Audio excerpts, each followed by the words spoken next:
band is this? Everybody poops sometimes. Give us the Wake up, sweetness. Your first time should be more than special. I'm in, Savannah said. Good Lord, Gemma. When a man and a woman, in this case, really, really love each other, what happens is they fuck.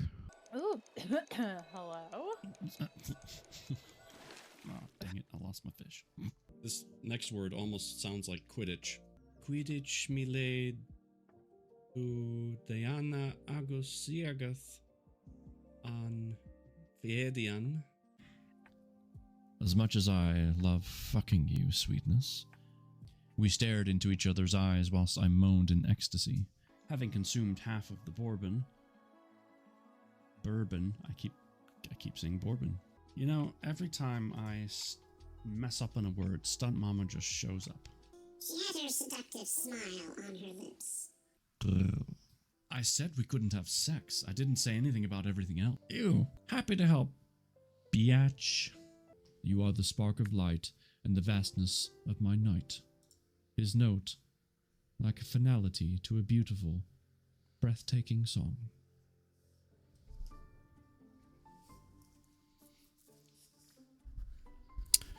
A beautiful, breathtaking song indeed.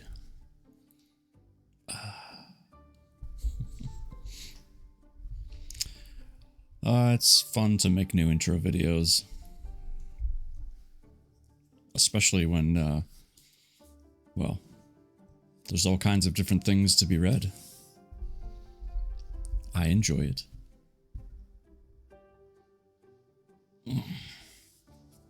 Hi, Stunt Mama's mama. How was your weekend? You doing okay? Recovery, hopefully almost over? I have no idea. I don't even know what the time frame is on something like that. But regardless, hopefully you're feeling well.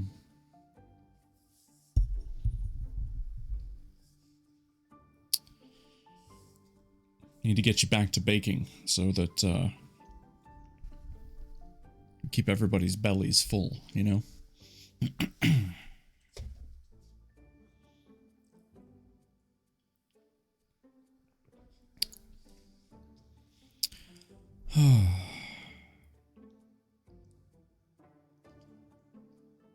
My back hurts. Not gonna lie. Not happy about it. It kind of stinks. But I'm doing my best.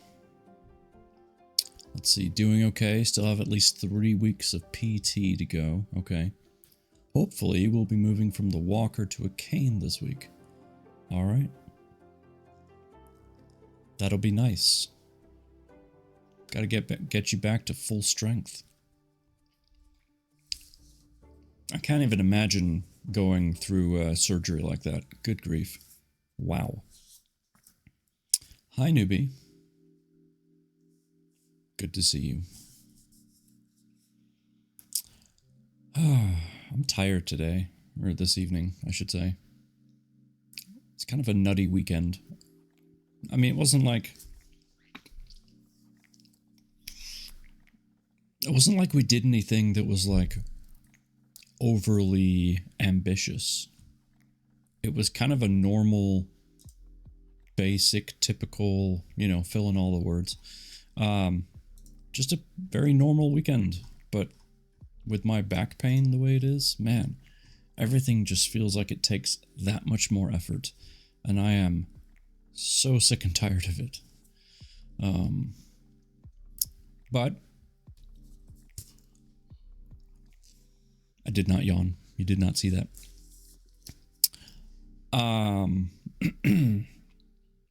But being here and reading is a good way to just kind of zone out for a little bit. I jumped on the computer earlier after we got back from the women's basketball game and spent about an hour just playing a game, just trying to let the yawning commence. Don't speak it. It doesn't matter. It's already here. You don't have to speak it into existence. It already exists. Bet you're tired of it? Yes. Back pain is the worst. Sure is.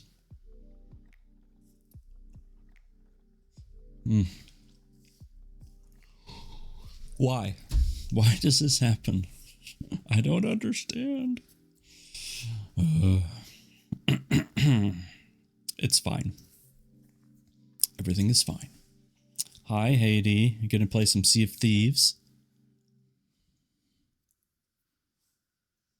Look at what is going on here. Haiti and I got to play Helldiver. And it was a lot of fun. Yeah, I played some more today for about an hour. Just a couple of missions, nothing crazy. Just, scratch the itch of playing the game, and also to try and just take my mind off of my back, because, like I said, aggravated. I swear I will stop yawning. We all know this happens. Why? I don't know. I feel like someone has to do a study on this. And they need to just be here and monitor me and hook me up to some machines so they can figure out why this happens. Urgh. It's so annoying. Anyway. I found a cool puzzle. Isn't that a neat looking clock? Looking for a sec? Okay. It's kind of a cool clock. Lots of golds and washed out ivories. But the detail, I wish I could zoom in and like let you see what I'm seeing, but good gravy. Some of the intricacies on the gold plate that's second to bottom, if you will, looks really cool. Very cool. And there's a K here. Hi, K. How you doing?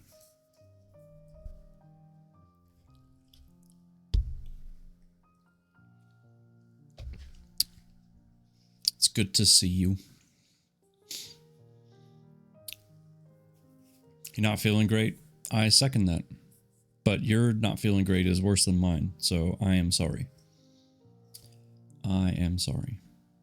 I hope you have means to help yourself feel a little better.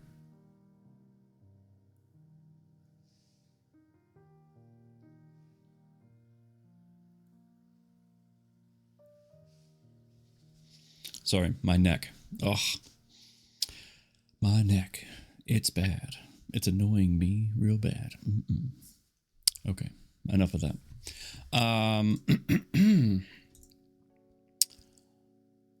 I am going to switch over to our reading screen.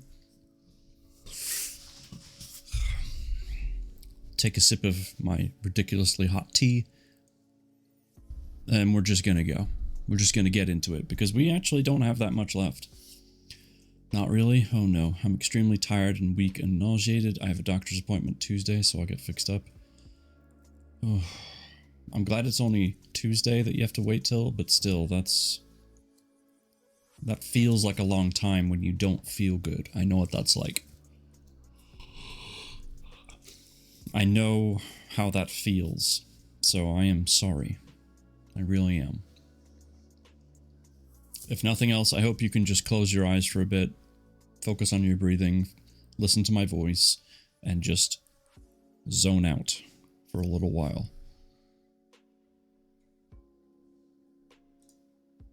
Well, yeah, I don't, but... So sorry. I don't, but this too shall pass, you know? I hope. Maybe. I don't know. I don't know. I can't say I've got a lot of hope, but I mean, what are we gonna do, right?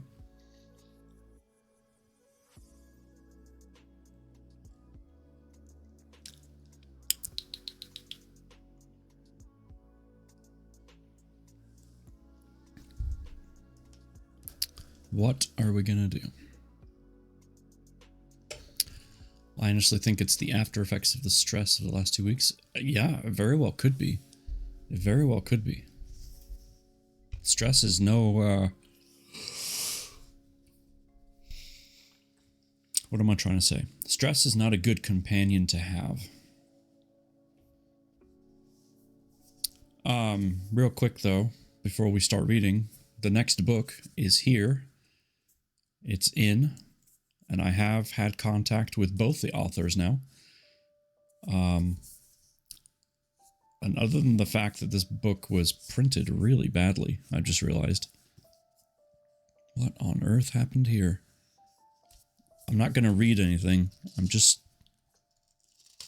Nothing's like chopped off, but you're not going to be able to see. You see that big thick line right there? Like there's a slant on this book, like right here, like at the spine from the back cover, or the front cover, sorry. And it's like half of the book's pages got chopped really oddly at a strange angle. That's so weird. Because like I can bend the spine, or not the front cover at the bottom, where there should be a page. I don't know if you can.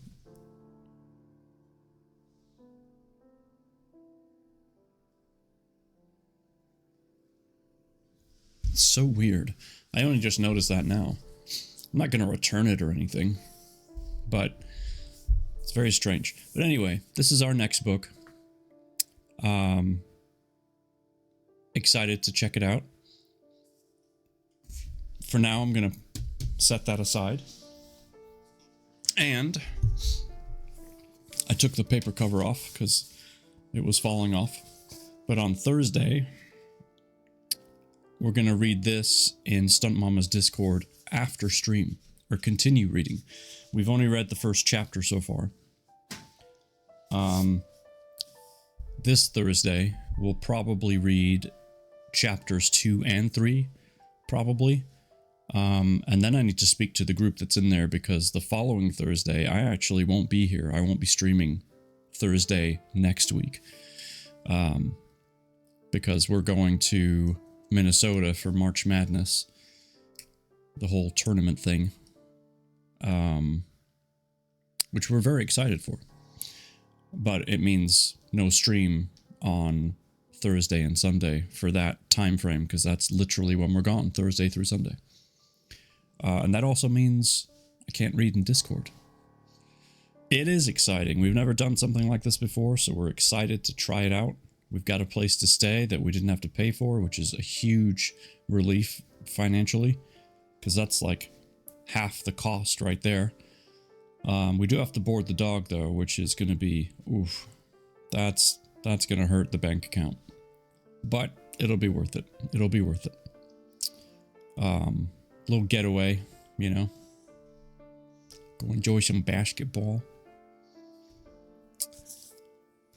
Huge. They like to hike the prices during events. Oh, absolutely. Yeah, it's ridiculous. So we have a friend that moved up there, and they're actually going to be gone. So we're staying at their place.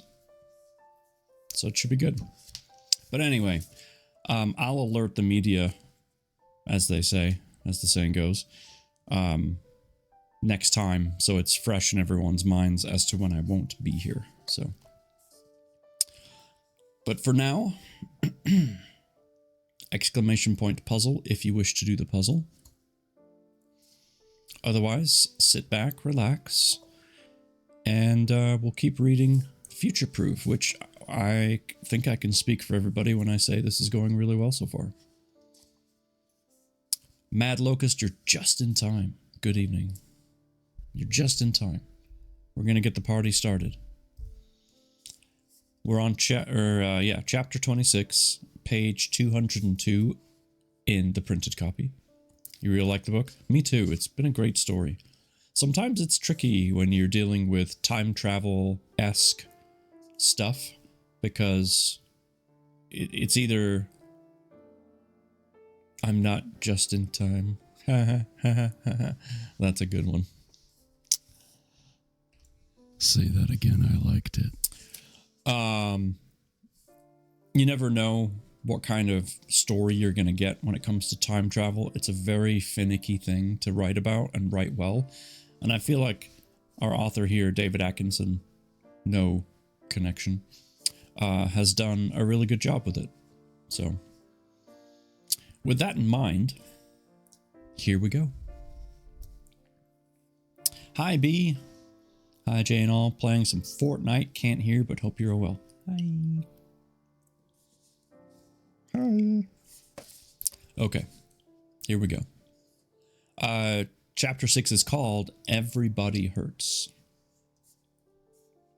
Everybody hurts sometimes. All right, I'm going to stop. Mad Locust knew where I was doing. Yep. Morning arrived, gray and overcast. I ate some more toast, with jam this time, showered and changed into my best gray joggers and t-shirt.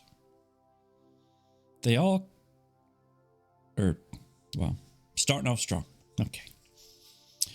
They call them sweatpants in America, and that description suited me much better, given the amount of perspiration dripping from my body.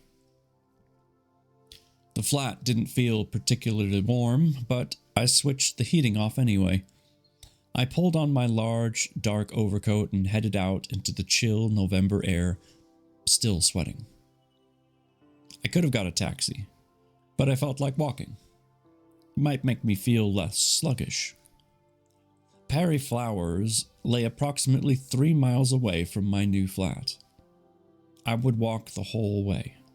I needed the exercise, and if I ended up stuck in this life, I needed to shed some of the bulk. I passed 2 Gregs within 200 yards of each other and resisted the strong urge to buy cakes. I approached a police station and paused as a blue-lighted van screamed out of the yard, siren blaring and tires skidding. What kind of emergency required that sort of response on a school day morning, I wondered. Well, if it was in the United States, I could sadly tell you. I decided a rest was in order.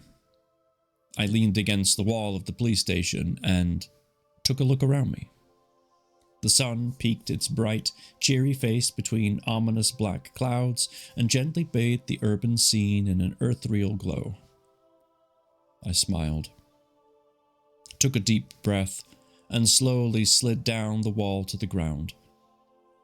Everything seemed to be bathed in amber light, reminiscent of my long-dead wife's intoxicating irises, including the passing cars, the rooftops of the terraced houses, the cat sitting on the wall opposite, and the middle-aged couple who bent down to speak to me.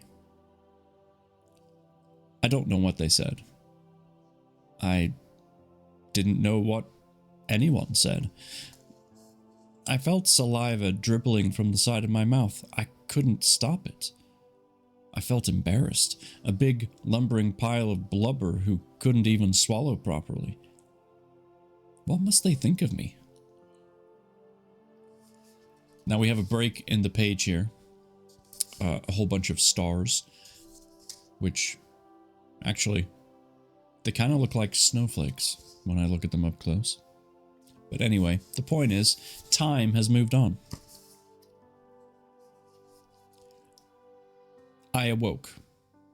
No, that's not true. I slowly became aware of my surroundings. A dark room with things beeping and gurgling. A hospital, I assumed, from the smell. Nothing smells like a hospital.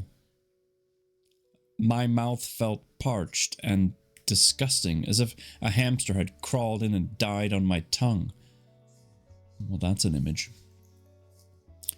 I tried to speak, but my lips were cracked, sore and dry. A sharp pain alerted me to the fact I had a cannula. What the heck is a cannula?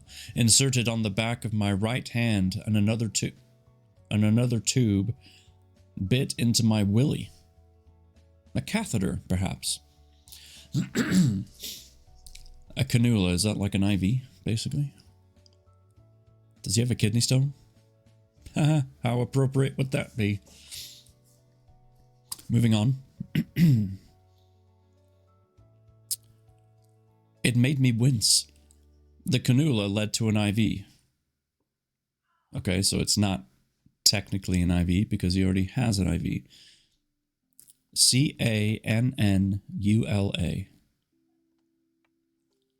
I have no idea. Anyway, led to an IV line connected to a bag somewhere northeast of my head. Excuse me. But moving by bonds, even an inch to try and see, hurt like hell. I tried to raise my left arm to scratch my nose, but it didn't respond. I couldn't move my left leg either. Uh-oh, did this guy have a stroke? An alarm flashed across my brain. I wanted to panic, but wasn't in a fit state to do anything other than moan a little. Nobody appeared. I tried to moan a little louder, and pull out the catheter. I failed miserably at both tasks and promptly fell asleep again. Usually if your left side is numb, that's a sign of a stroke.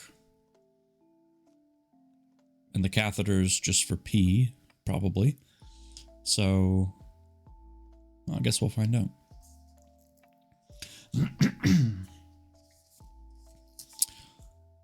The next time I woke, daylight streamed through the window. A crowd of doctors surrounded my bed. I knew crowd was the correct collective noun. Well, I assumed they were doctors. They all wore white coats. I suppose they could have been butchers, but only one of them had blood on their coat. Maybe a crowd of doctors and one butcher then. Or lab technicians. They all wore white coats too. I couldn't think of who else it might be. I mumbled something unintelligible even to me, and it had formed in my brain. One of the physicians leaned over and shone a torch in my eyes. I mumbled again. Another doctor leaned in, saying, "We are reviewing your prognosis with some final year medical students, just in case you're wondering what we're all doing here." I blinked, the only response I could muster. He turned and addressed his entourage. "Mr. Harris has suffered a cerebral vascular accident, and early indications from cutaneous pinprick response indicate a hemiplegic weakness on the left side of his body." I kind of got the word accident. The rest washed over me. I don't remember anything about an accident. I remember leaning on a wall and amber halos. Then, nothing. "Where's Dr. Yeager?" I managed to mutter. The doctor seemed puzzled. "I'll get a nurse to come and get you some water." I didn't want water. I wanted Dr. Yeager, but I inexplicably fell asleep again. The waking, sleeping episodes continued for a while. It might have been days, might have been weeks. I had no idea. Then, one morning, I woke up and stayed awake for more than 10 minutes. I now seemed to be in a room on my own rather than a general ward, but I had no recollection of being moved. Everything felt hazy and dull. I tried to sit up, but failed miserably. It didn't help that I couldn't feel anything on my left side. I could just about raise my left hand off the bed, but below that, nothing moved. My brain sent the signal, but it didn't get there. My right side worked okay, but trying to sit up when pushing 20 stones is hard enough with a fully functioning body. With only half working, it proved to be beyond me. I guessed I'd suffered a stroke. The vague memories of some doctor mentioning an accident must be a mistake. The symptoms I could vaguely remember outside the police station hinted as a stroke, though the experience hadn't been entirely unpleasant. I wouldn't say I liked the dribbling or the sliding down the wall bit, but the amber glow and general feeling of weightlessness had been quite pleasant. The source of the stroke had no trouble identifying. I had no trouble identifying. Pulling around a fat, unhealthy body, eating junk food 24/7, combined with the stress of remembering that I'd lost my wife and child, would be enough on its own. If you then add in multiple trips across or through time and being dropped from the program, then it almost became inevitable. I groaned at the realization that I'd probably lost all chance of being accepted back on the doc's project, regardless of the size of contribution offered. I had no idea how long I'd been in hospital, how long it might take to recover, or if I ever would recover. I promptly fell asleep again. The next time consciousness reappeared, I found an attractive nurse bent over me, adjusting my cannula. Okay, when you say it like that, it sounds a bit suspicious. She smelled lovely. I mumbled something and passed out again. A day or maybe a century later, I awoke again, this time feeling much more alert. I didn't try and sit up this time. I just lay listening to the general background noise of a busy hospital. Eventually, a nurse, not the one that smelled lovely, appeared. This one smelled okay, just not as pleasant as the last one. I asked, "What happened?" "You had a stroke, a serious one. We'd been keeping you sedated to allow the body time to heal. We stopped the..." Okay, what? If I could show you this word on the page, I would. You're just gonna have to go with me on this one. "We stopped the strepilinderngisser." That's literally how it's written. STRIPLLINNEDNRTDZER. Stripilinderngisser. That's what it sounded like to me. Drip. This morning. So you should begin to feel much more alert. How long have I been... I didn't get to finish. 6 weeks. Almost to the day. You've got a long, hard road ahead of you, Mr. Harris. She perched on the edge of the bed and took my pulse. I read her name badge. Jill Gordon. She then checked my eyes and sat back. "We've been unable to contact your next of kin or anyone. We had your wallet, but your driver's license address wasn't current, and nobody reported you missing." It didn't surprise me that I hadn't been missed.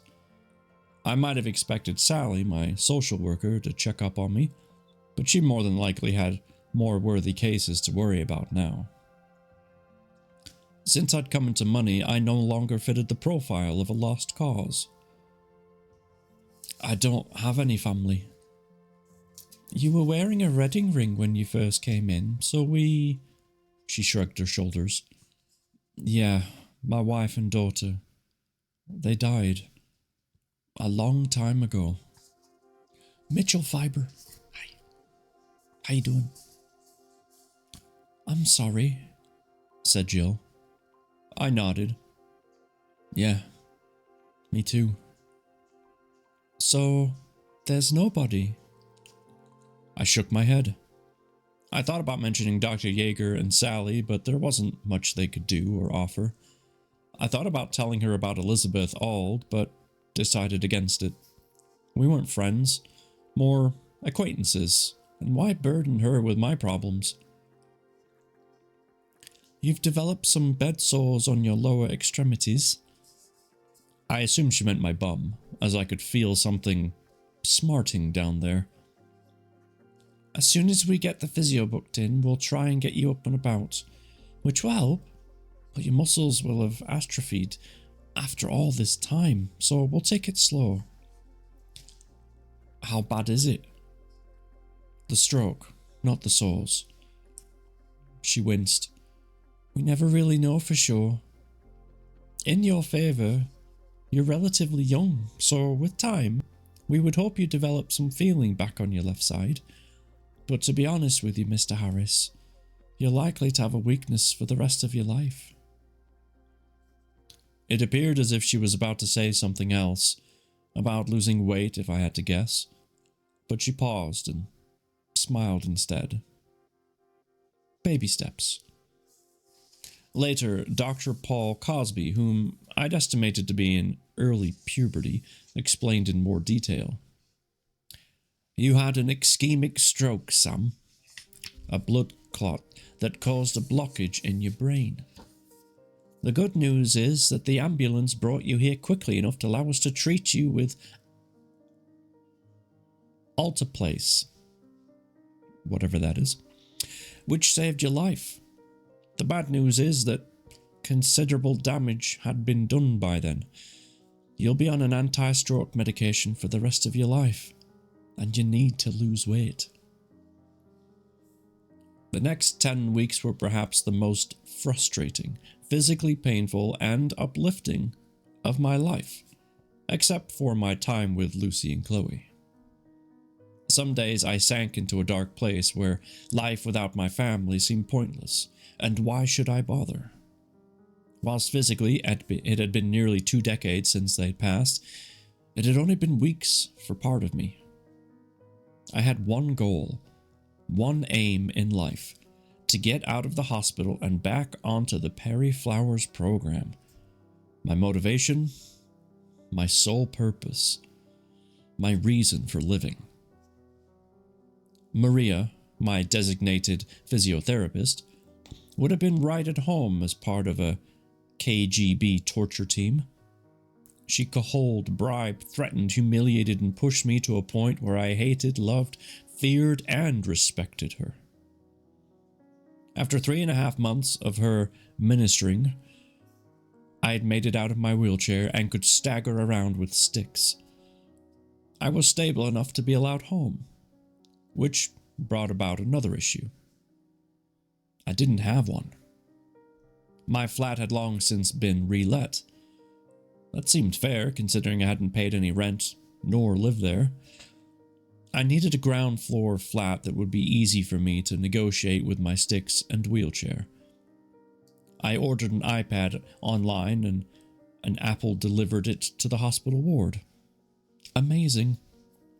I spent a few hours searching local property websites and emailed a few letting agents outlining what I needed in the short term.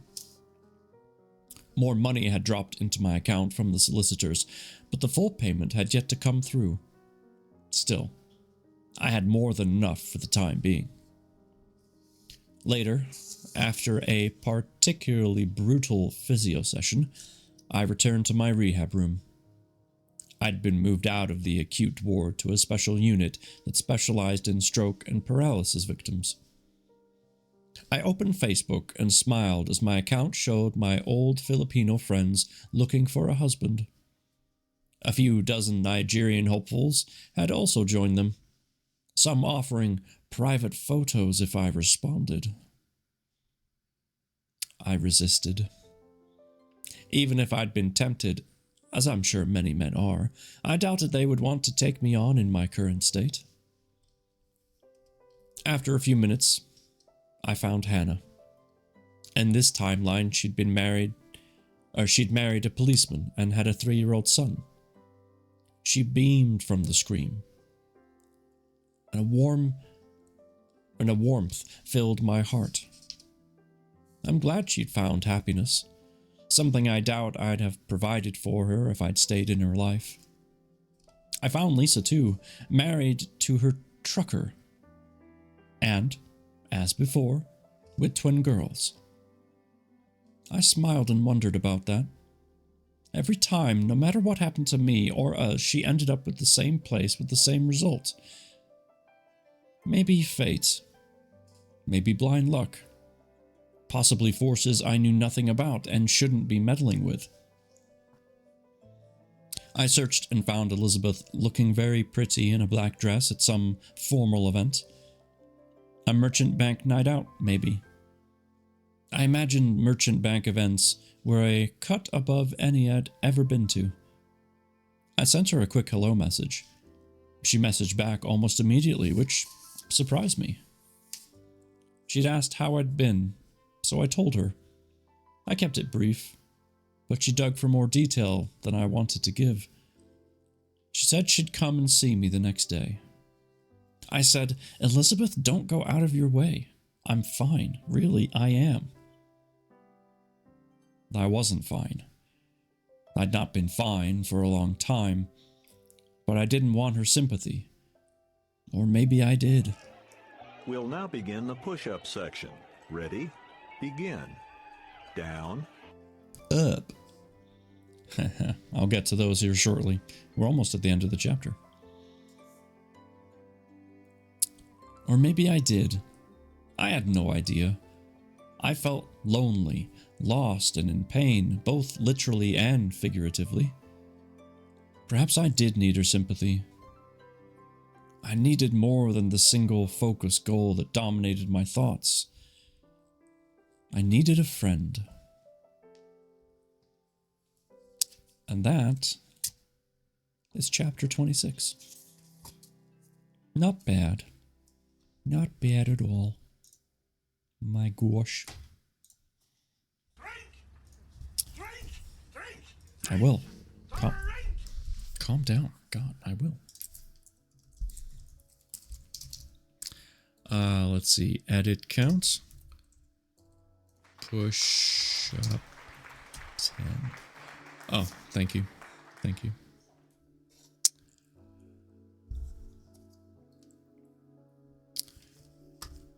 Oh, man. The poor guy had a stroke. You know, I have had 3. I think they're called TTIs. I think that's what they're called. Basically, mini strokes. So, nothing like the effects of what our character Sam is going through. But I had the numbing feeling on my left side, especially in my arm. And it was like this, almost like a warning flag, like a flare had been shot up, telling me that something bad was happening. I had 3 of them in relatively close time frames, like weeks within each other, and then nothing ever since. It was very weird. Freaked me out, I'll tell you that much. I'm just glad they weren't full blown.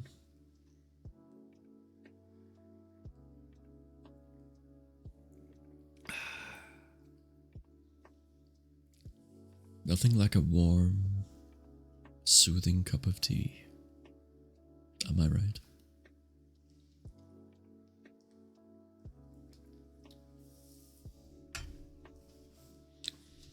Especially when you have a cup warmer to keep it nice and toasty. All right. Let's see. Mad Locust, I have a question for you. Would you like me to do the push-ups now, or save them and do them later? Your call. Normally I would decide, but I'm going to let you decide. now or later. Save them? Okay.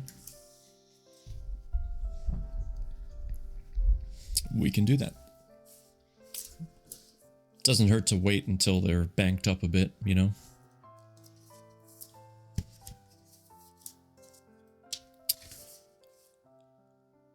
Okay.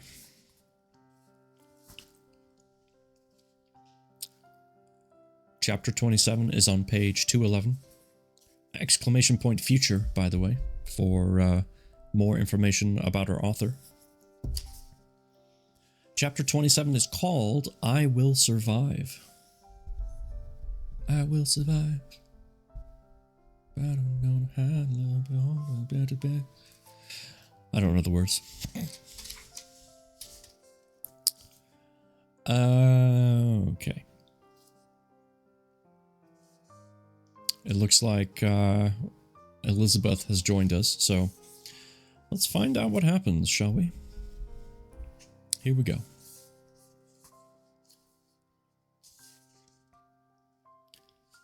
I got away at lunchtime, Elizabeth explained as she appeared in my room and plonked herself on the chair opposite mine. A few nurses and Maria appeared and stared in surprise at the pretty girl.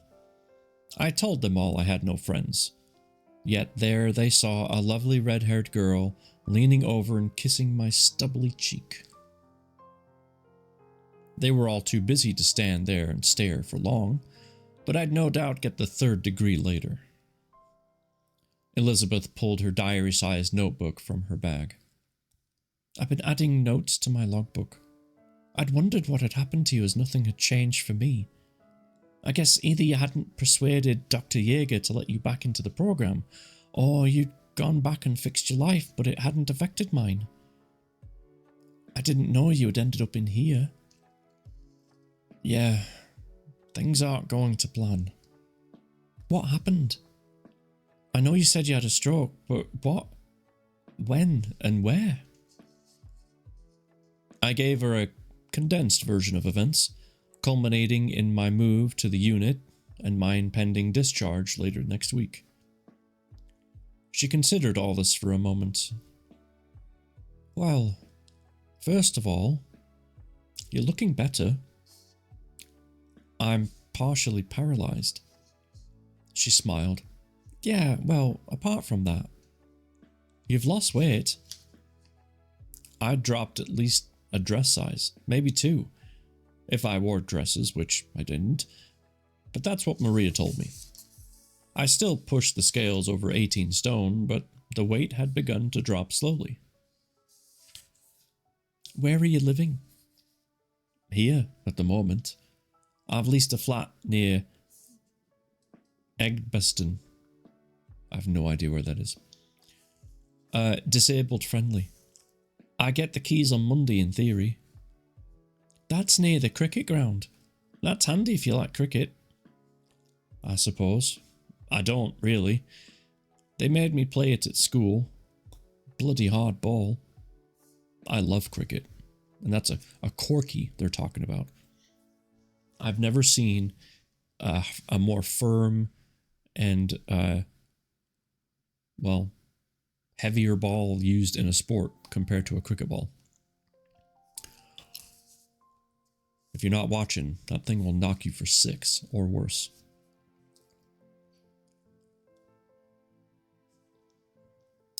Yeah, same as hockey for me. Brutal. We chatted away like old friends, which surprised me. I'm not the world's best conversationalist. Well, hadn't been for a long time, but I supposed we'd had something in common nobody else had. Either that, or we were both stark, staring bonkers, which remained a distinct possibility. Listen, she said, Faye and I have a few days off next week. We could help you move in and get settled. Oh, don't be silly. You don't want to spend your free time helping a lump like me. You should go away for a few days or something. We can do that anytime. You, however, need sorting out. The rest of my protests went unheeded, and half an hour later, she left, promising to meet me at the hospital entrance on Monday afternoon at 2. The minute she left, the nurses who had been treating me, and who, to be honest, had grown very fond of descended on me like locusts. Who is that? Elizabeth. Oh, Elizabeth, very posh. You said you had no friends. Well, maybe one. Just a friend, asked Dawn in her lovely... Oh, that's Irish accent, sorry. Wait, Irish. Switching gears. Just a friend. I don't know. I'm afraid so. She'd be more interested in getting into your knickers than mine.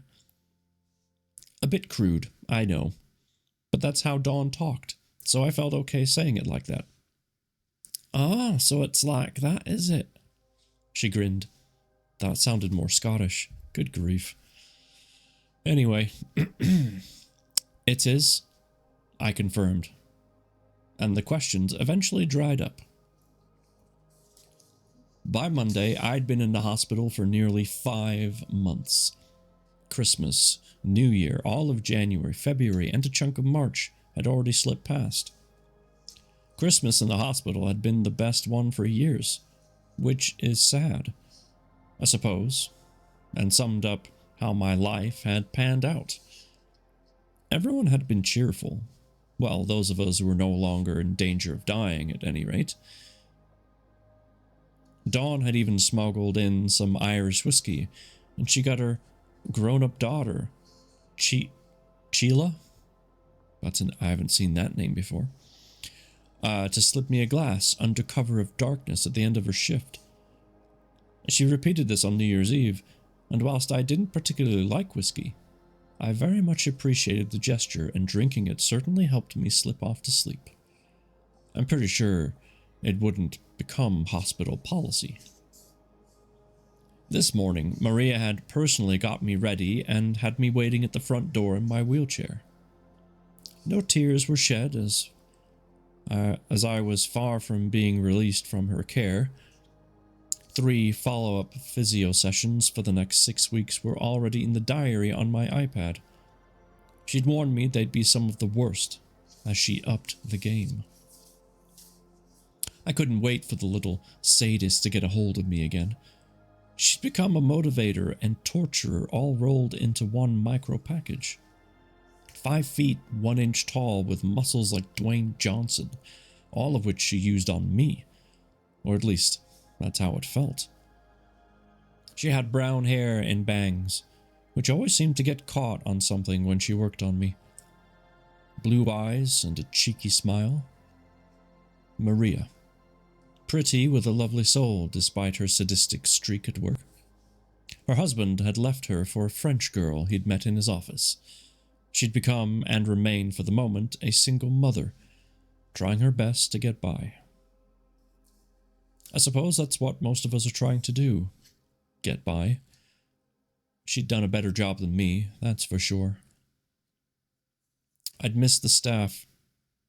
I'm not sure they'd miss me, but when you spend more time with people than you see your own family, a certain bond forms, and I never forget their kindness and dedication, that's for sure. A 5 Series BMW pulled up to the curb, and Elizabeth jumped out of the passenger seat. She smiled at Maria, bent down and kissed me on the cheek. They maneuvered me into the back seat. My wheelchair folded easily into the cavernous boot. What? Darth? What are you streaming right now? Hey man, thank you for the raid. You're streaming right now? I thought you were going to bed earlier. Shame. Unless this is you calling it a night, which I'd be certainly okay with. It is late for you, young man. Thank you for the raid, though. I don't think I have anyone here to shout you out, so I will do it myself.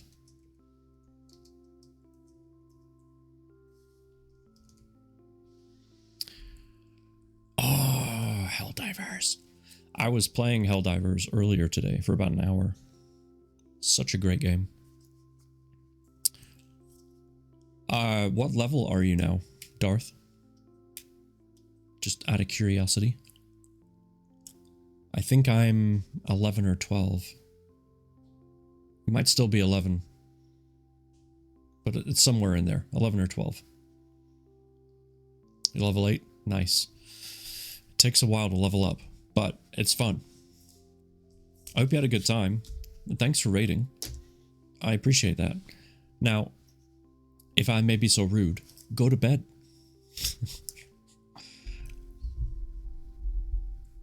Go to sleep. Go to sleep.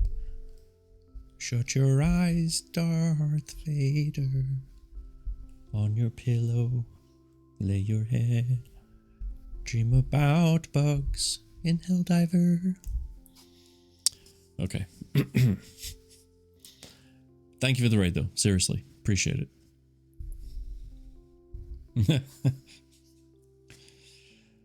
Let's see.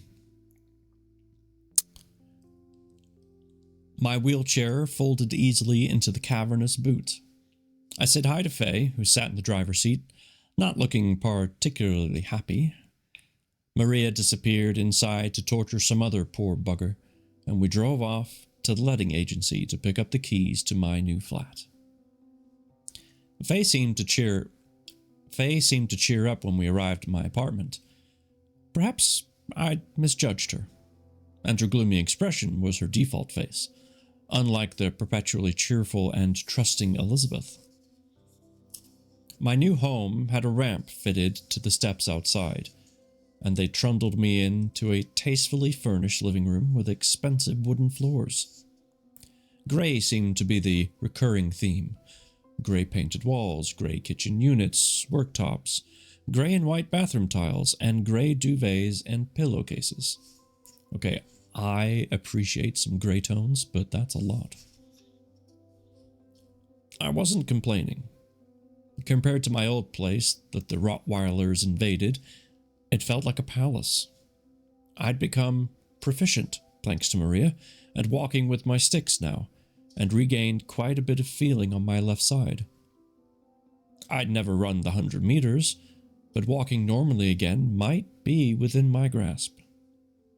50 Shades of Grey? That's correct. The bedspread is the 50th shade.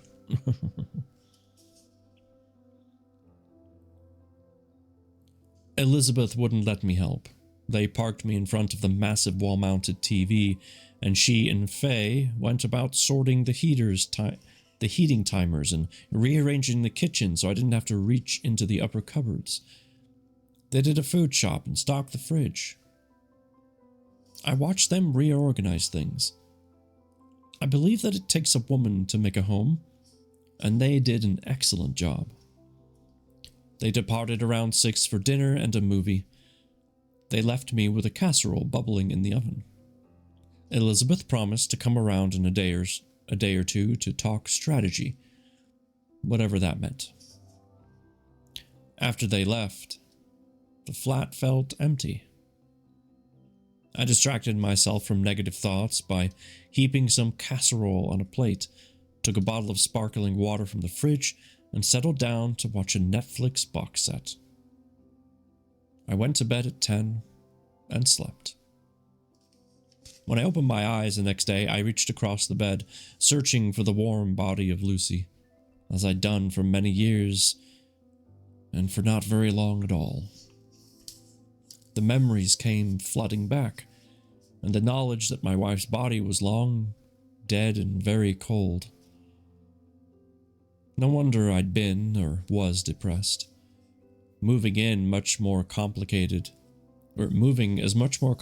when half of your body doesn't work correctly. Eventually, I scrambled out of bed and scrambled some eggs for breakfast. The flat felt toasty, thanks to Elizabeth setting the heating timer. I sat at the small gray, what other color would it be, table. Aw, party. It's a party raid. Party hard games. Thank you. I need to close that page because I was looking. Thank you for the raid.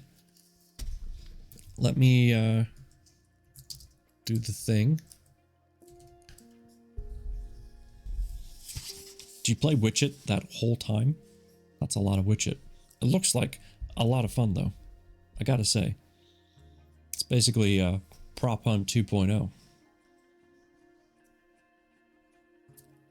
First, and you can't tell me otherwise, hey, you claimed it. I'm not here to argue. Not at all. It's all yours.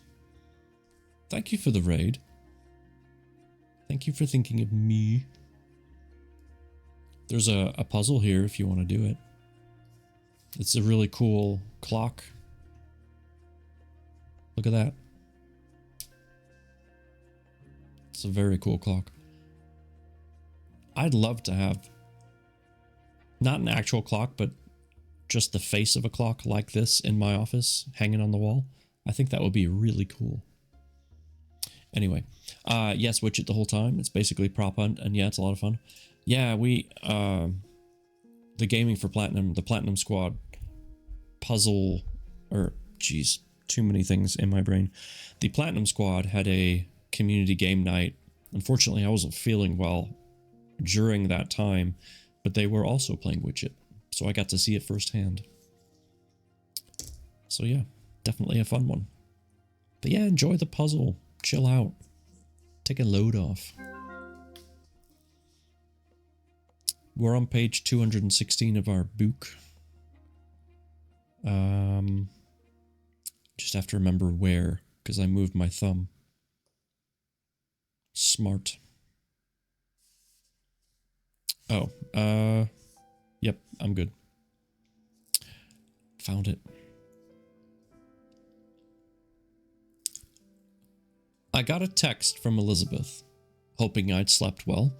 A notification from 02 that my new contract had been activated, and an email from the power company confirming my tariff and that the first bill would be due next week, payable quarterly in advance.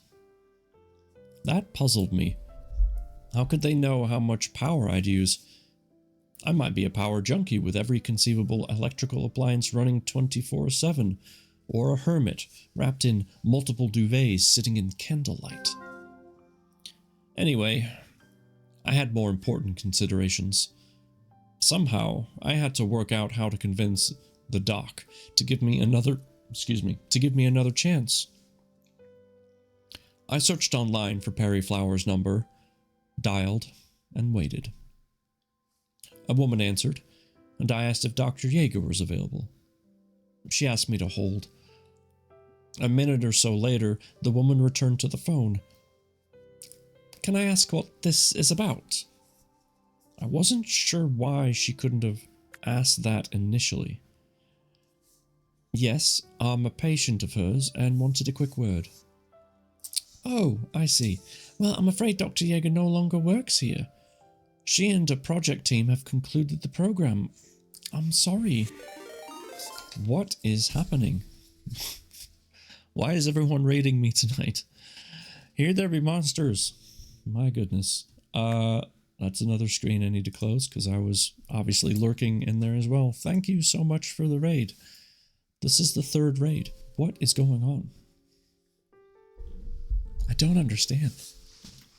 Does everyone just want to get cozy tonight? Is that the deal? Is that what's going on? Everyone just wants to hang out and relax a little?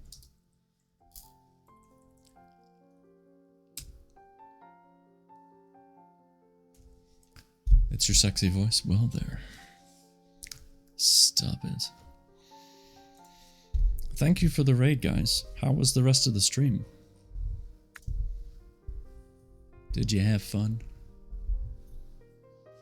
Did you do all the things and be what you wanted to be? Thank you. You're welcome. Neither Pixie or I are feeling well tonight, so we're off earlier than normal, which means we get to claim the rare pleasure of raiding you. I'm sorry you're not feeling well, guys. I know what that's like. My back is killing me. This whole kidney stone, bad back stuff just kind of stinks. So I'm sorry you're not feeling well. Hopefully, with whatever you do, whether you just lurk or if you just unplug for the rest of the night, I hope that you get to feeling better. Seriously. And for those of you that don't know Here There Be Monsters, they are a streaming couple, Mercy and Pixie. They're great people to be around, for one thing. They're... trying to find the right words here.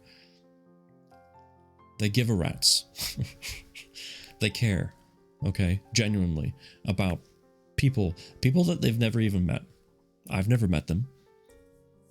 Not in person. But I get messages from them periodically just checking in to see how I'm doing on Discord. Like, they don't have to do that.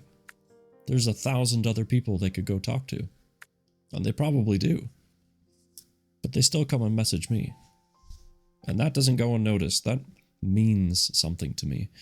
So, do yourself a favor. Click the follow button.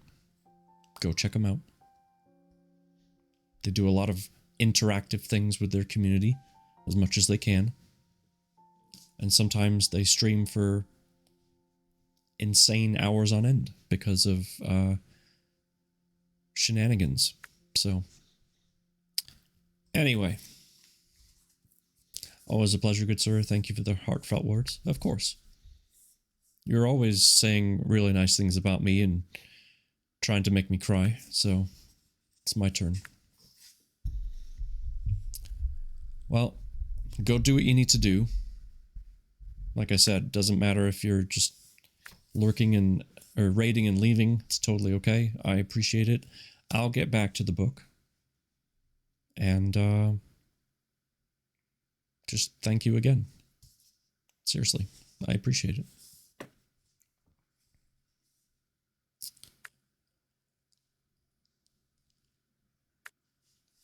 Let's see, where were we? Oh, okay, yes. We just found out that, normally I'd love to stay, but gonna go and get something gentle for my stomach to eat. Yes.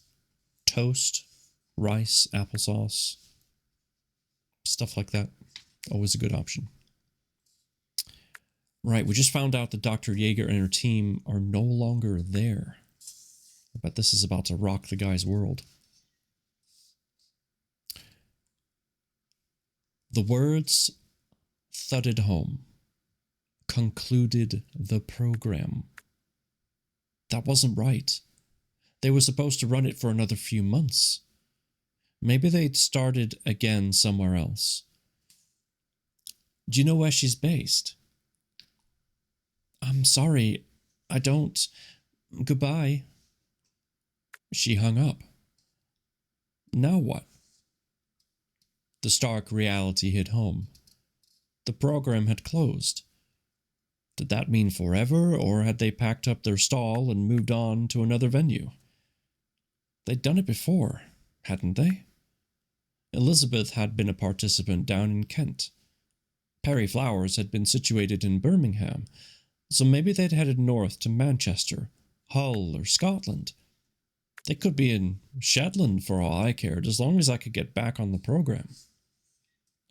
I dropped my dirty dishes into the sink and hobbled through the bathroom to shower. Everything seemed to take 3 times longer than it used to due to my infirmity, apart from watching TV. That hadn't changed. I was lucky to be alive, but the dark thoughts that were never far away posed the question, what was the point? I had to find the dock. For one more turn of the cards, one more roll of the dice, one more spin of the wheel. I couldn't think of any more gambling analogies. In any event, I couldn't end up much worse than I'd become now. Yes, I had money. Blood money is how I thought of it.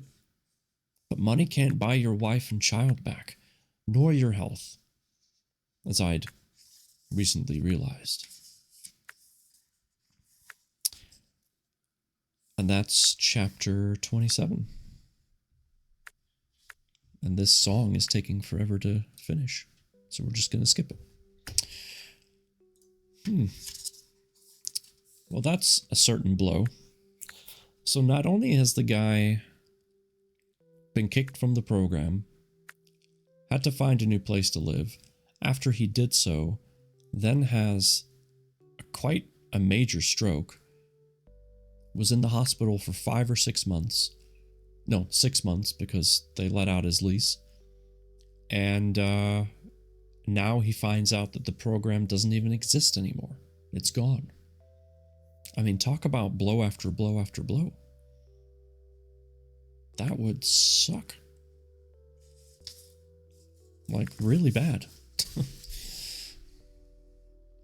I'm not sure if... I mean, he's got the motivation, albeit, right? He's trying to get back his wife and daughter, who, yes, in technical terms, have been gone for over 20 years. But in his head, it's only been months. So that's his motivation. But talk about a long shot. I mean, in my mind right now, it feels like this is some sort of government conspiracy theory. Like, oh, you were in a program? Never heard of it. You know, like, that's the kind of conversation I'm expecting to hear. You did this thing? Yep, sorry, that's not real.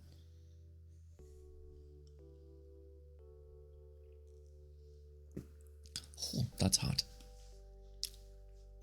It's very hot.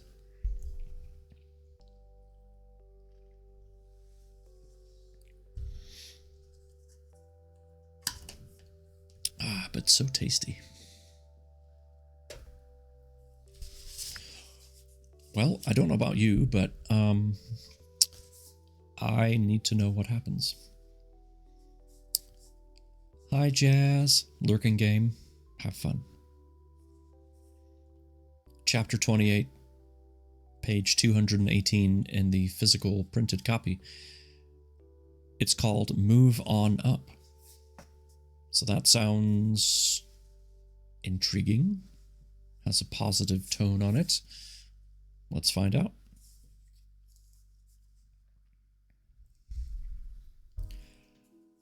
Regardless of where she'd gone, I decided to track the doc down.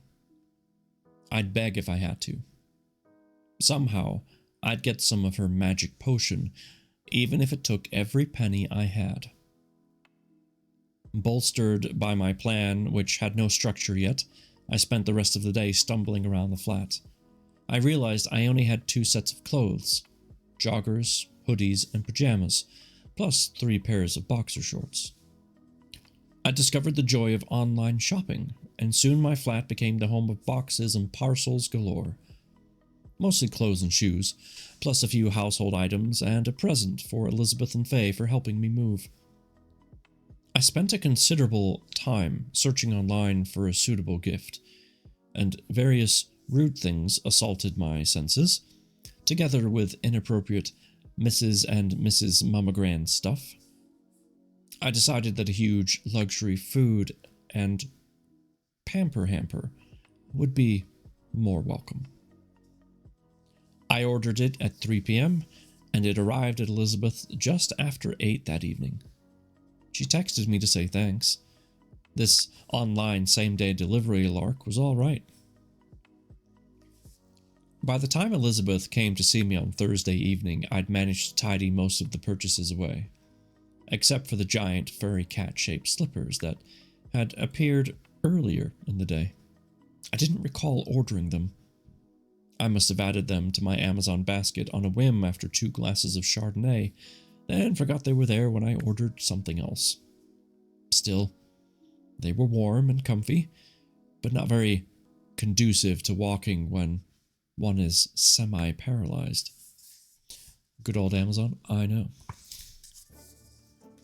It's always great when a box shows up and you're like, did you order something? No, did you? Can you have that conversation? And then you're like, oh, yeah, that thing. Yeah, I ordered that thing. Yeah, okay. Elizabeth laughed so much that tears trickled down her cheeks when she saw me dressed up in my claret dressing gown housecoat that I'd ordered from Ted Baker's online website. A bargain at only $29.99. I'll just call you Noel from now on, she squeaked. She could laugh, but not the Noel coward air of sophistication had been my aim. Maybe 80 years too late. But everything comes back around. Besides, that's what happens when you're married to an actress. Well, when you were once married to an actress. She made us both tea and placed my mug on the grey, just in case you were wondering, coffee table, and sat opposite, smiling at me over her drink. All you need is a cigarillo and you're all set. I might just do that, I said, pretending to be in a huff. Elizabeth shook her head. Have you contacted Dr. Yeager yet? She's gone. Moved on, but I can't find where to. There's virtually nothing about the project online, and I can't find her profile anywhere. No Facebook, Instagram, not even a LinkedIn entry. Weird, don't you think? Elizabeth frowned. Maybe, maybe not. She's probably trying to keep her work low-key. It is very experimental after all. Plus she's probably trying to avoid cranks, weirdos, and would-be Noel cowards phoning her. She cracked up and laughed so hard that tears formed in her eyes again. I started to defend myself, but her laughter became infectious, and a few seconds later, I shook, too, as I joined in. It took a moment or two before we stopped. I felt much better. Laughter is a tonic. Plus, Elizabeth was funny, kind, caring, and gay. I reminded myself before my musings went down a path they shouldn't. That might be why I liked her and felt comfortable in her company. There was no pressure to try and impress her or be anything else. Plus, we shared a secret. A big one. A crazy one. I'm assuming you haven't shared your adventures with Faye. She smiled. What? And have her think I'm crazy? No thanks. Did you tell Lucy on any of your trips? No. I'd been tempted, but as you say, it's not something you can prove, so... Exactly. She finished her tea. Well, as much as I don't mind helping you some, I know this isn't where you want to be, living a life of solitude with a broken body. So we need to find Dr. Yeager and convince her to help you again. How, though? Check her GMC registration. Here, pass me your iPad. Elizabeth tapped away for a few minutes, and then said, Okay, she seems to be based at Birmingham University in the Department of Education, which is nowhere near Birmingham University. It's on the outskirts of Wolverhampton. Here. She passed the tablet back to me. She might have moved on. I'm not sure how up to date these things are. I felt miffed that she'd found the doc in less than 5 minutes, and I'd spent hours searching.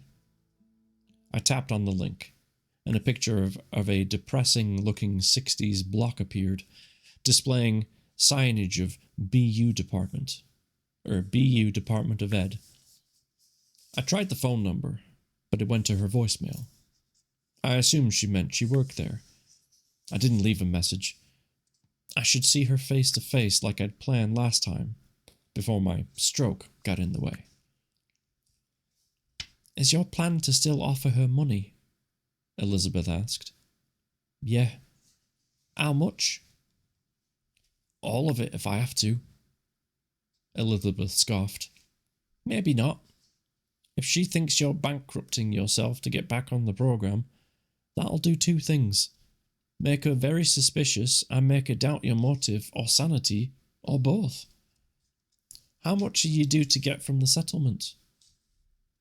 $1.25 million. Okay. Offer her, say, 150,000 towards costs and stuff on the condition that you're accepted back into the program.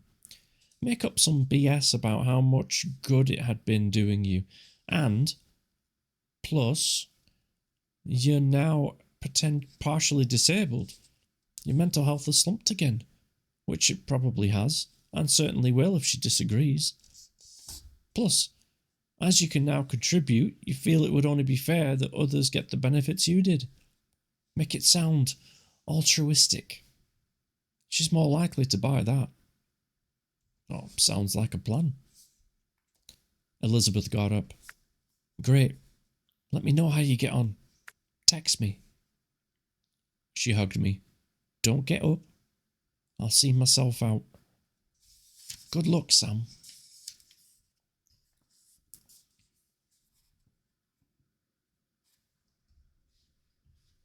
Why is the music always stopping?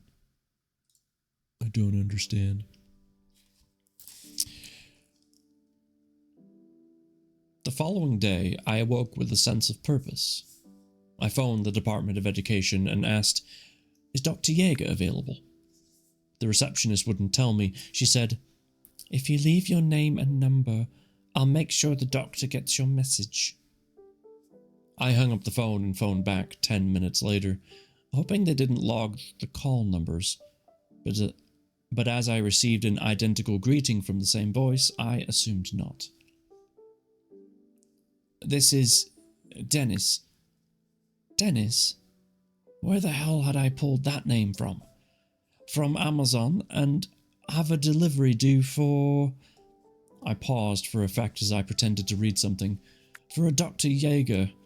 He needs to sign for it personally. Will he be in today? She, corrected the receptionist. Dr. Yeager is a woman, and yes, she'll be in from 11 a.m. Okay, thanks. I hung up. The power of Amazon. I aimed to arrive just before noon in case she turned up late. I ordered an Uber for 11:15 a.m.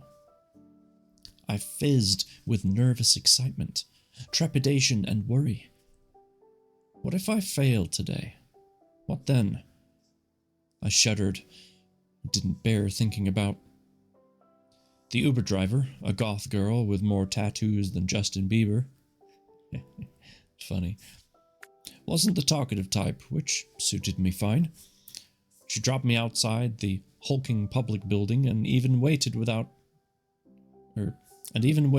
tutting as I clambered awkwardly out of the back of the car. I'd brought both of my sticks today to ensure I stayed upright. I paid her, gave her a healthy tip, and waddled slowly towards the main entrance. The receptionist, the one I'd spoken to earlier, I assumed, waved a finger at me as she tried to end a phone call. She hung up, smiled, and said, "Can I help you?" "I'd like to speak to Dr. Yeager, please." "Do you have an appointment?" I knew that she knew I didn't. She had to ask, I suppose.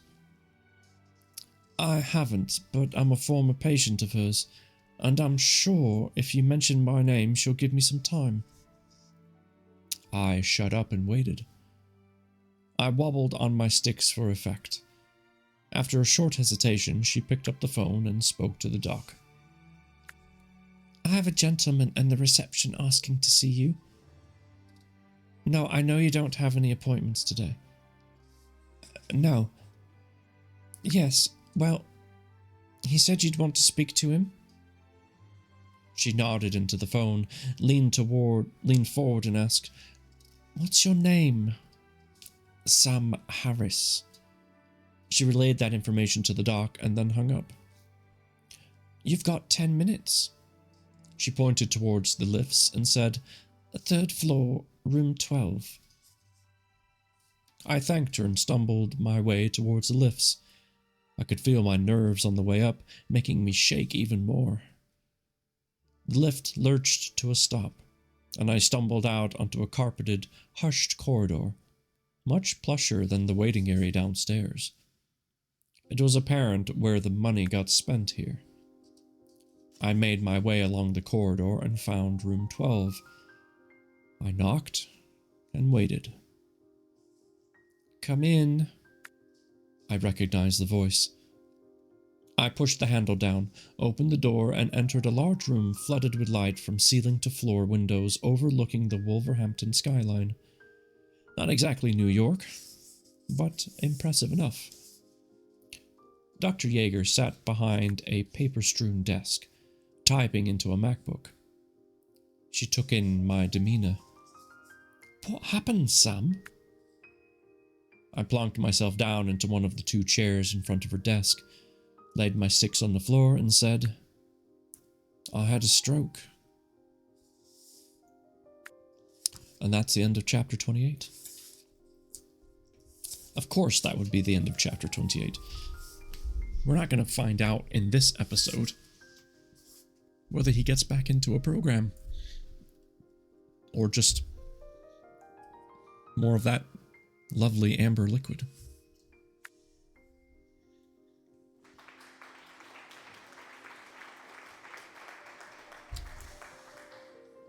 Thank you. Thank you very much.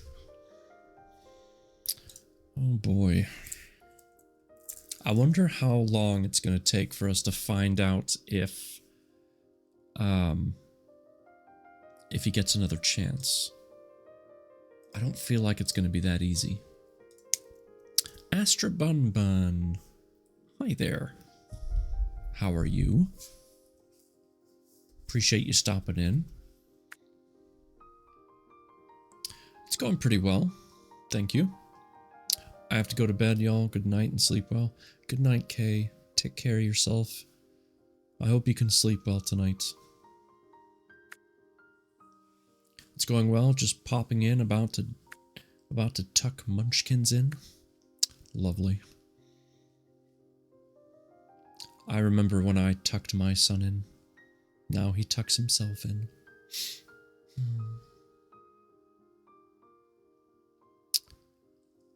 They grow old so fast.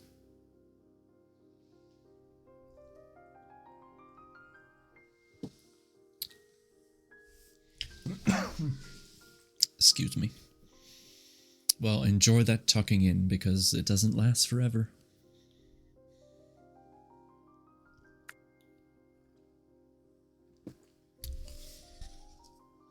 Just like this delicious tea, every sip takes a little bit away.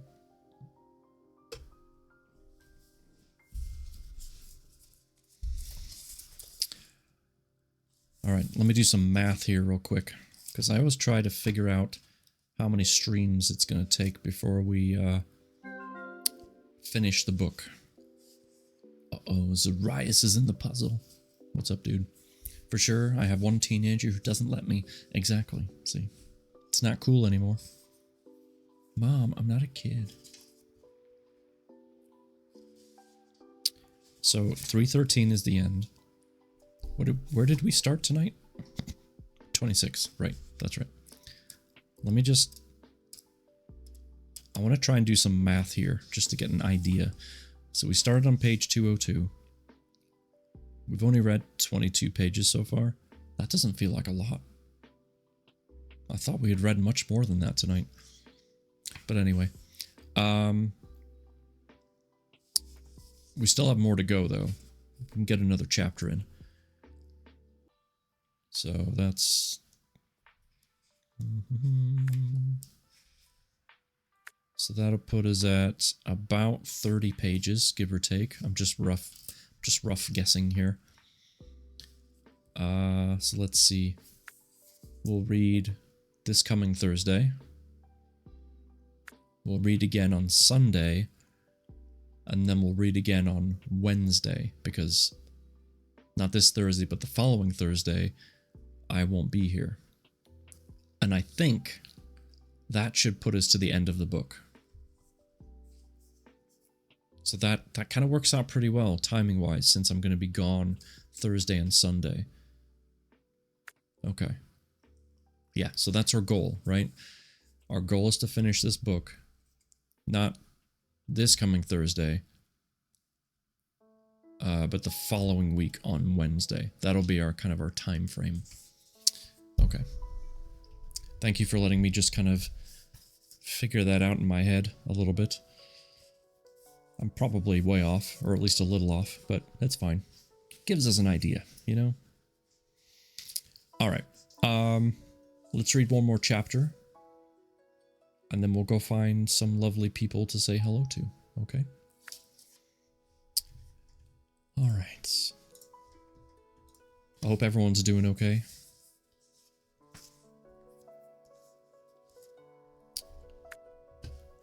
Let me just get rid of this notification, because it's a distraction. We don't need any distractions. All good, let's. Alright, cool. Well, chapter 29 is on page 225, and it's called Changes. And again, exclamation point, future. Check out that link. Take a look at our author and other books he's written. But for now, here we go.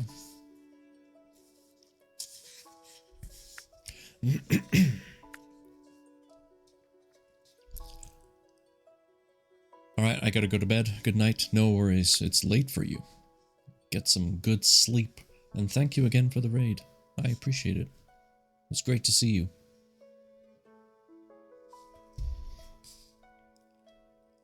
My dramatic news had probably bought me an extra 15 minutes, but not much more. I relayed the whole sorry drama to the doc in as few words as possible. When I'd finished, she said, "I'm sorry, Sam. We thought, your social worker and I thought you'd maybe just taken off somewhere hot and sunny with your windfall. That would have been preferable to lying in a hospital bed for months, but I'm okay now. Well, okay is maybe pushing it, but I'm on the mend." Dr. Yeager nodded. "We didn't know, or we would have..." She didn't finish her sentence. I didn't need her to. What would she have done? Visited me and brought grapes and flowers? I doubted it. Sally might have made an appearance, but I'd managed with Elizabeth's help. Instead, she said, "I'm sure the money will help your recuperation and pay for the psychotherapy we discussed." "Maybe, but I've got a proposition for you." The doc looked slightly alarmed. "No, nothing like that," I assured her without knowing what she'd been picturing. "I'd like to make a generous donation to the research work you've been doing with the..." I'd forgotten the name of the amber concoction. "Genome plasma compound. GPC for short." "Yeah, that. I have to say the treatment and your care made me feel, well, probably the best I've felt in years. And I'm prepared to invest £150,000 towards your ongoing research." The doc's eyes boggled wide. "That's very generous, but..." I cut across her. "It's not quite out of the goodness of my heart. I want to undergo at least one more treatment with you, possibly more, but I'll see how I feel after one. I can afford to contribute now, but it feels right that others should be able to benefit from the project." The doc smiled. "I had been about to say the project is winding down, and we've moved on to another field of study."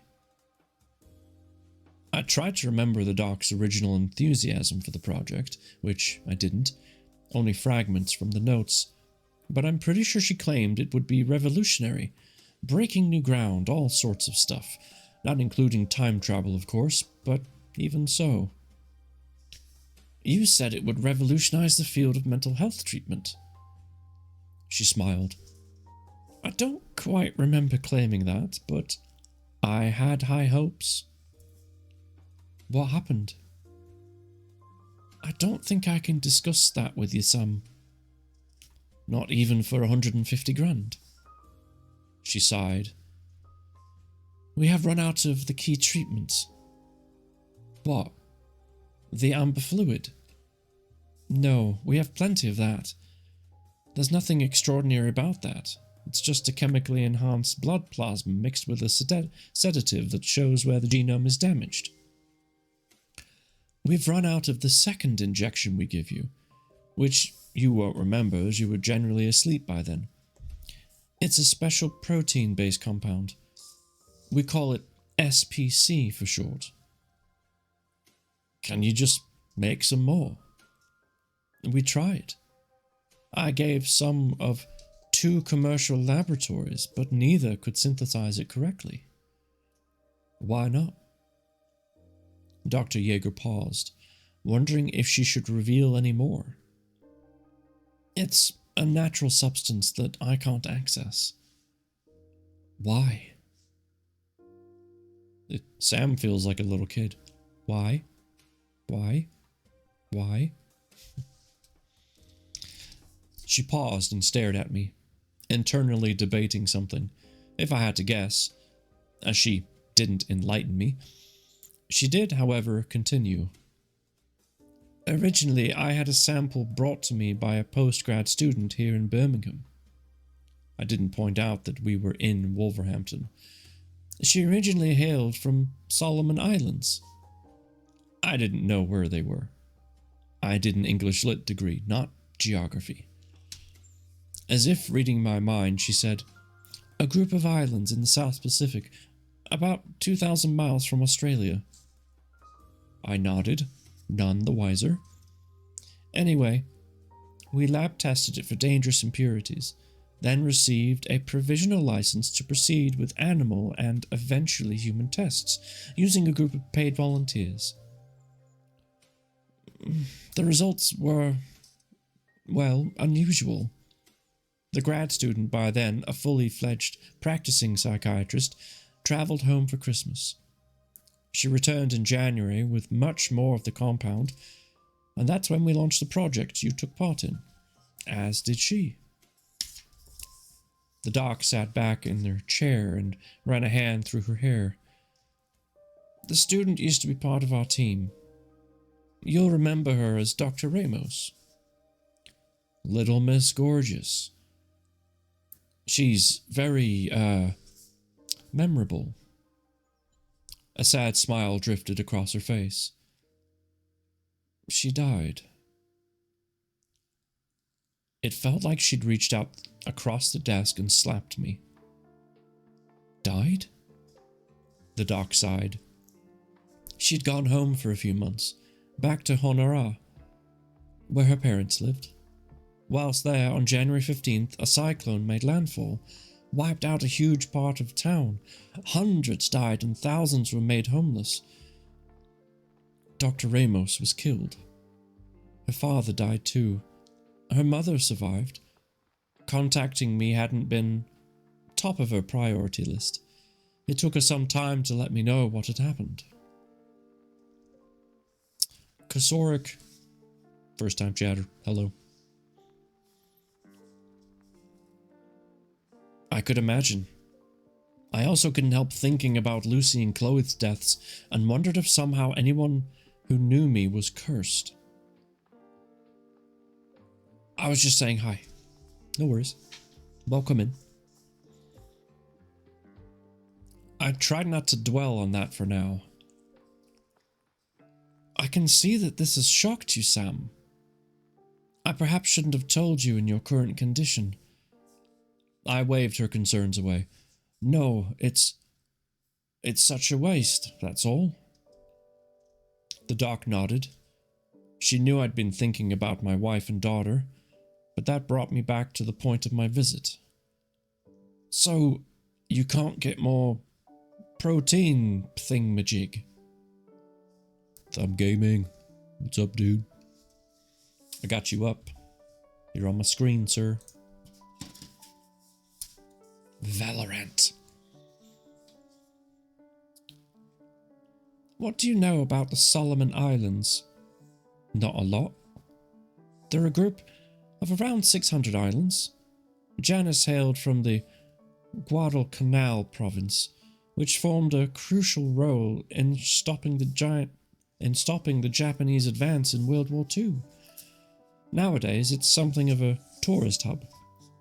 It's very beautiful, so Janus, Dr. Ramos used to tell me, with lush forests, long sandy beaches and volcanic mountains, many relics from the war remains are there, in some part retained by the locals for the tourists. Anyway, it's an island that has a modern society with a more traditional element living side by side.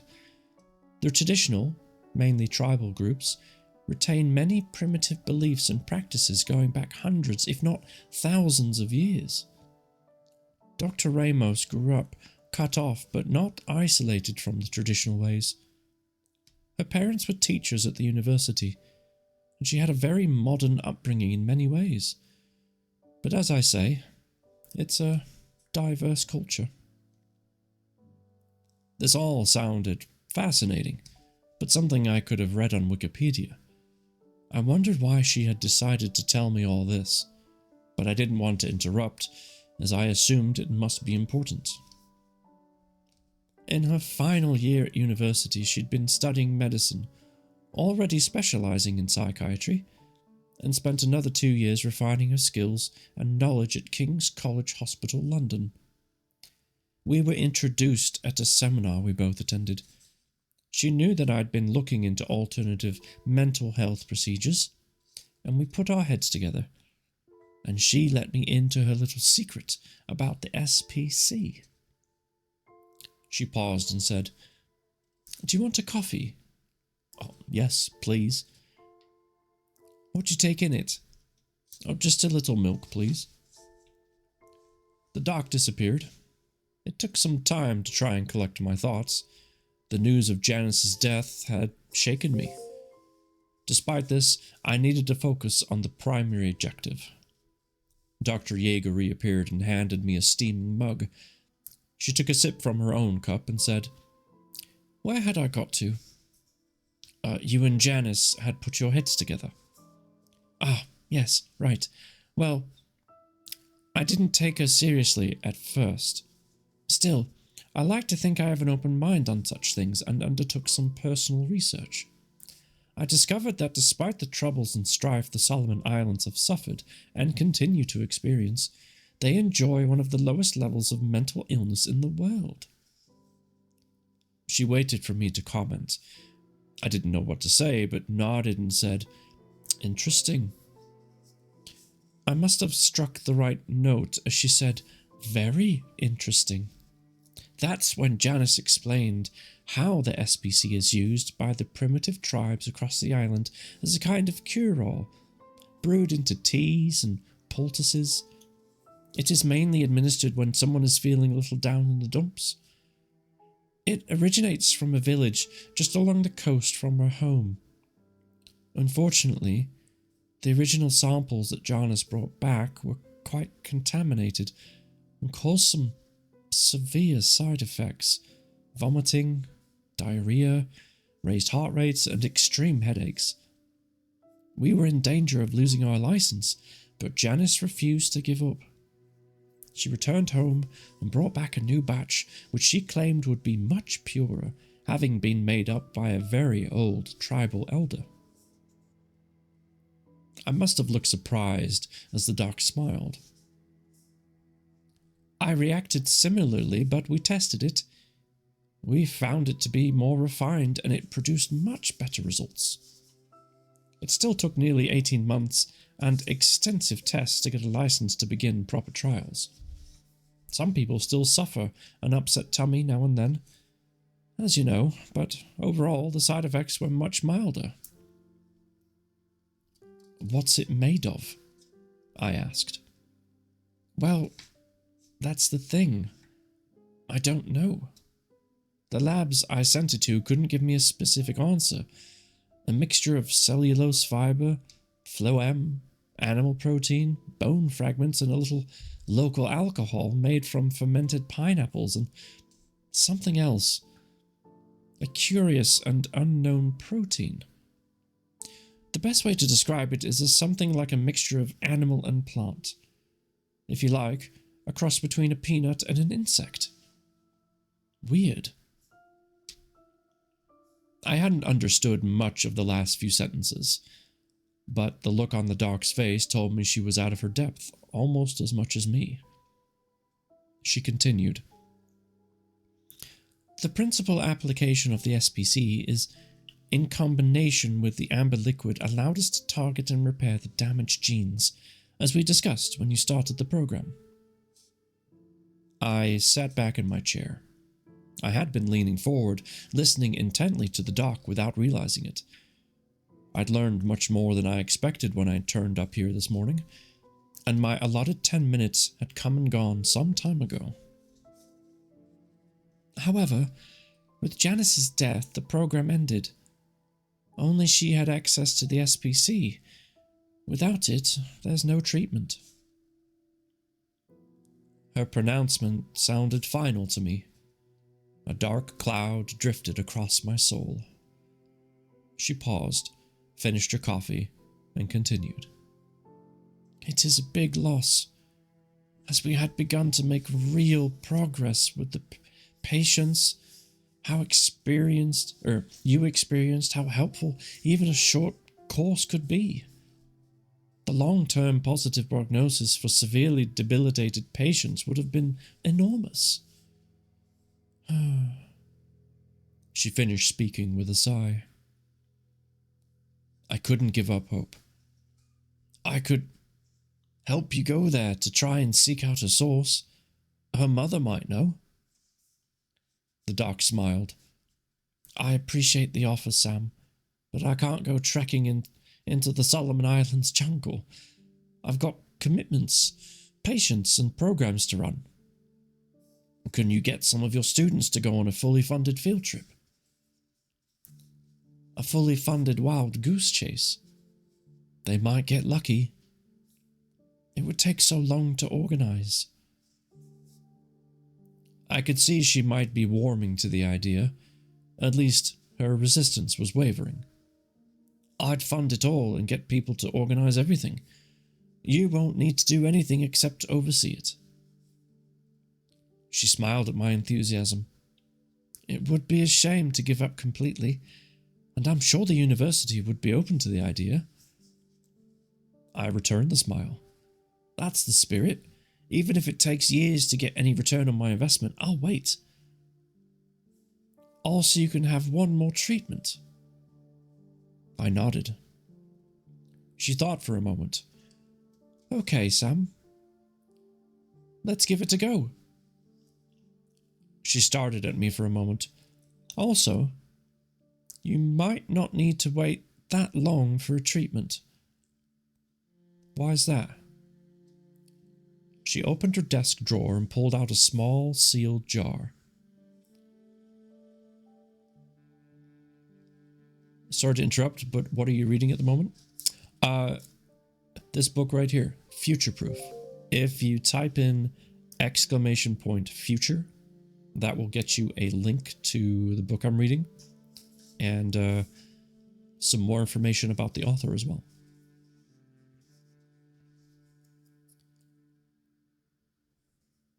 She opened her desk drawer and pulled out a small, sealed jar. There's a little left. I had been hoping, as is explained, to synthesize it commercially. But that hasn't worked. There's more than enough here for one treatment, perhaps two, but I'd need some time to prepare all the equipment as it's still at Perry Flowers. Plus, I'd need to make sure it's still all functioning properly. I stared intently at the golden elixir, slowly sloshing about in her hand, more valuable than all the money in my bank, and yet to come from the lawyers. I'd even willingly sell my soul for it. Perhaps I already had. And that's the end of chapter 29.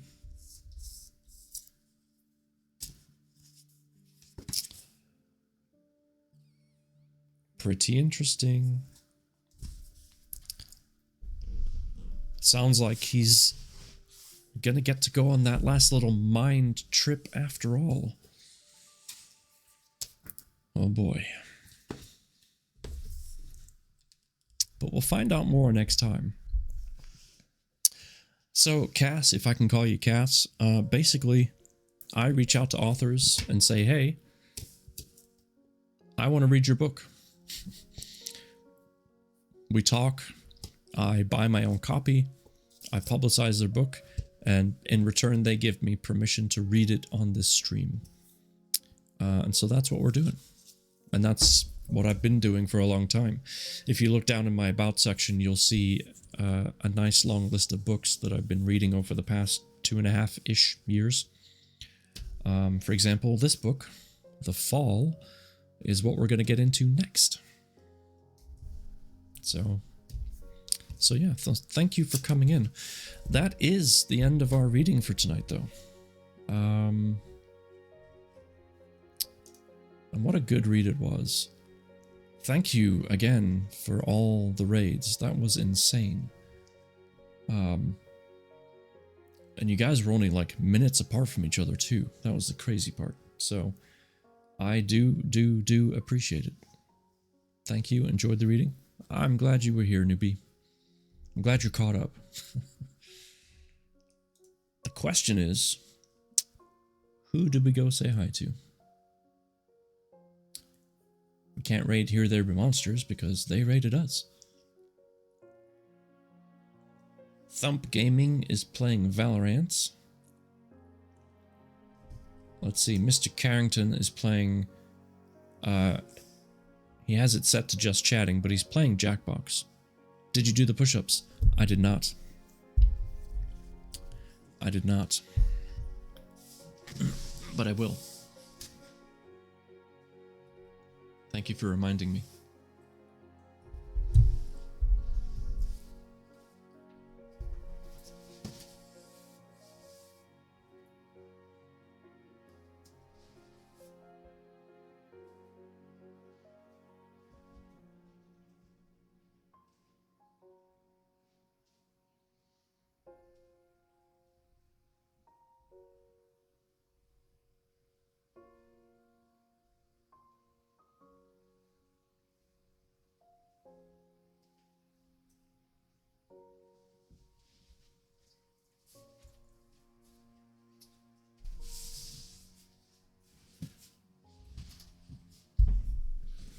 Alright.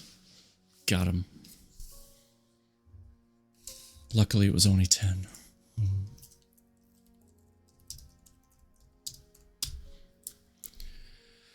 Alright. Who do we raid?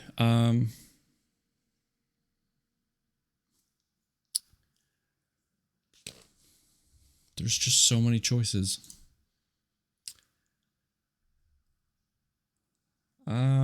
You know what?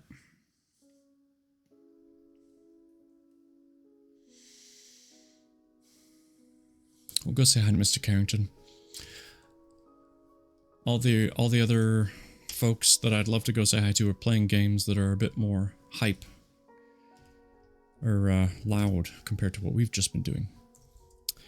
But Mr. Carrington is playing Jackbox games, and he was actually reading a book himself earlier today. So feel free to grab the raid message if you wish. Thank you again for being here.